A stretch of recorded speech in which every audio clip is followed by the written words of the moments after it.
नमस्कार दोस्तों, मैं दिगंबर कश्यप, न्यूरोथेरेपिस्ट। आज हम इस वीडियो में चर्चा करने वाले हैं क्या ऐसे कारण हैं जो हमारे समाज में निरंतर मंदबुद्धि बच्चे पैदा हो रहे हैं। हमारे देश की बहुत बड़ी आबादी इस बीमारी से पीड़ित है।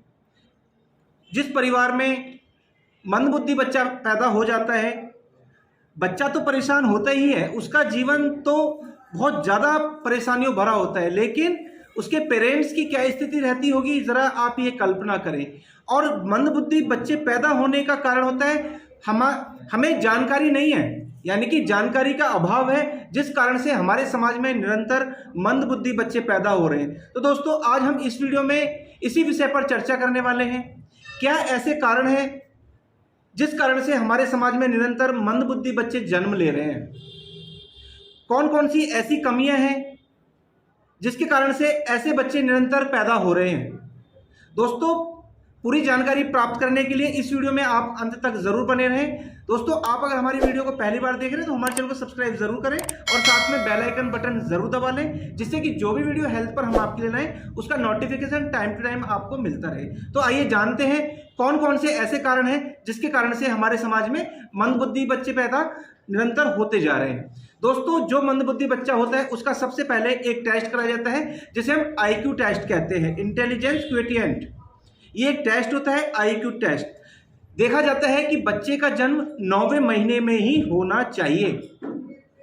कुछ कारणवश अगर बच्चे का जन्म 8 महीने या उससे पहले हो जाता है, यानी कि 7 महीने में या 8 महीने में बच्चा पैदा हो जाता है, जो उसका एक टाइम पैदा होने का है वो 9 मंथ कंप्लीट करने पर है, यानी कि जो बच्चा पूरा विकसित हो जाता है, उसका हार्ट, लीवर, किडनी, हाथ, पैर, यानी कि पूरे शरीर की संरचना 9 मंथ में कंप्लीट होती है।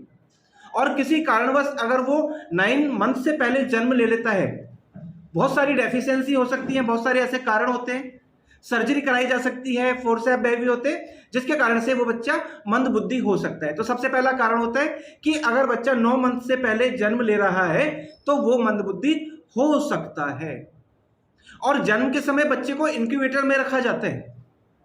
मान लीजिए किसी बच्चे का जन्म हुआ, वो 9 मंथ से कम है या कुछ कारणवश उसको नर्सरी में रखा जाता है, उसको इंक्यूबेटर में रखा जाता है, और दोस्तों उसमें ऑक्सीजन की मात्रा बहुत ज़्यादा होती है,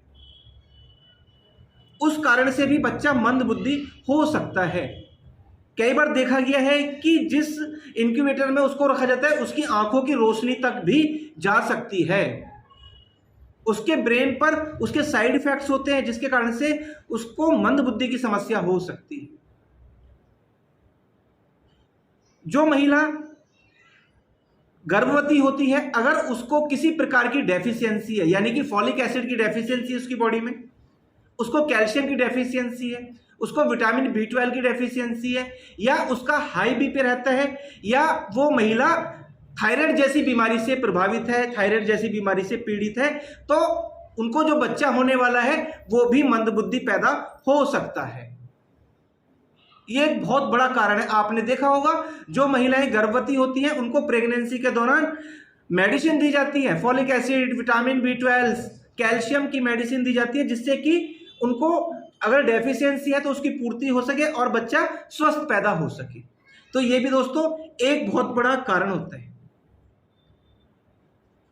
प्री मैच्योर बच्चा जन्म लेना, जैसा कि मैंने बताया 9 मंथ में ही बच्चे का जन्म होना चाहिए। अगर किसी कारणवश उस बच्चे का जन्म पहले हो जाता है तो ऐसा बच्चा भी मंदबुद्धि हो सकता है।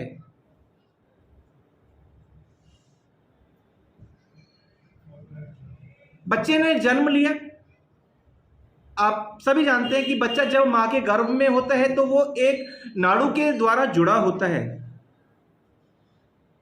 यानी कि जो मां खाती है ऐसा बच्चे को लगता है, ऐसा कहा जाता है। इसीलिए कहा जाता है कि प्रेगनेंसी के दौरान माताओं को अच्छा भोजन करना चाहिए, जिससे कि बच्चे का जो जन्म हो वो स्वस्थ बच्चा जन्म ले।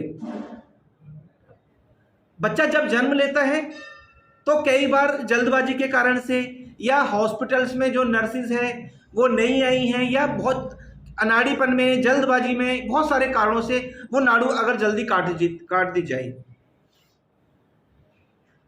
अगर वो नाड़ी जल्दी काट दी जाएगी तो भी बच्चा मंदबुद्धि हो सकता है, क्योंकि बच्चा उसी से ऑक्सीजन ग्रहण करता है, उसी से खाना ग्रहण करता है। और आपने देखा होगा कि बच्चा जब पैदा होता है तो उसको रोना ही चाहिए, बहुत जरूरी है रोना। जिस बच्चे ने जन्म लिया अगर वो रोता नहीं है तो आपने देखा होगा कि बच्चे को उल्टा लटकाया जाता है, यानी कि पैरों से पकड़कर उसको उल्टा लटका दिया जाता है और उसके बम पे धीरे धीरे मारा जाता है, जिससे कि बच्चा रोए। बच्चा जब रोता है तो उसकी पूरी बॉडी में ऑक्सीजन सर्कुलेट होती है, उसके ब्रेन के जो सेल्स हैं उनको ऑक्सीजन पर्याप्त मात्रा में मिलती है, उसके जो लंग्स हैं वो प्रॉपर खुलने चाहिए। अगर बच्चा नहीं रोता है या उसकी नाड़ू जल्दी काट दी जाती है तो भी बच्चा मंदबुद्धि हो सकता है, क्योंकि उसके जो ब्रेन के सेल्स है उसको ऑक्सीजन ठीक प्रकार से नहीं पहुंचा। जिस भी पार्ट्स में ऑक्सीजन ठीक प्रकार से नहीं पहुंचता वही पार्ट्स काम नहीं करेगा और बच्चा मंदबुद्धि हो सकता है। अगर किसी भी बीमारी के लिए महिला मेडिसिन ले रही है, खासकर पेन किलर खाती हैं, प्रेगनेंसी के दौरान देखा जाता है कि थोड़ा सा दर्द हुआ किसी कारण से और पेन किलर खा ली जाती है,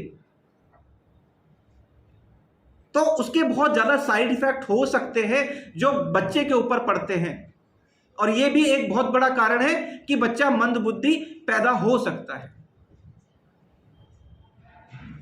और जो प्रेगनेंसी के दौरान अल्ट्रासाउंड कराए जाते हैं वो भी एक लिमिट तक सही है, ऐसा नहीं कि बहुत ज्यादा कराई जाए। उससे जो रेडिएशन निकलती है वो बच्चे के ऊपर बहुत साइड इफेक्ट डालती है, जिसके कारण से भी बच्चा मंदबुद्धि पैदा हो सकता है।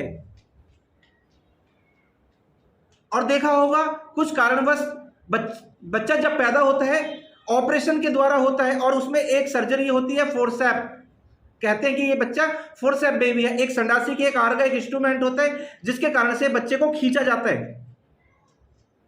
अगर किसी कारणवश वो इंस्ट्रूमेंट का कोई पार्ट्स बच्चे के ब्रेन से टच भी हो जाता है तो इस कारण से भी बच्चा मंदबुद्धि हो सकता है। तो ये बहुत सारे कारण हो सकते हैं। दोस्तों, अगर आपके परिवार में डिलीवरी होने वाली है तो आपको इन सब चीजों का बहुत ज्यादा ध्यान रखना होता है। अगर इनमें से कोई भी लक्षण आपको नजर आते हैं, कोई भी ऐसी चीज आपको ध्यान में आती है तो बड़ी सावधानी से आपको उसका ध्यान रखना है, जिससे कि ऐसे बच्चे जो हमारे समाज में निरंतर पैदा हो रहे हैं, हमें जानकारी का अभाव है, तो ऐसे बच्चे हमारे समाज में जन्म लेने से बच सकते हैं और हर परिवार में स्वस्थ बच्चा जन्म ले सकता है। दोस्तों, उम्मीद करता हूं ये जानकारी आपके लिए बहुत इंफॉर्मेटिव हो सकती है और आपके परिवार में जो बच्चा जन्म लेने वाला है वो स्वस्थ ही हो, ऐसी हमारी शुभकामनाएं भी हैं। दोस्तों, उम्मीद करता हूं ये वीडियो आपके लिए बहुत इंफॉर्मेटिव हो सकती है।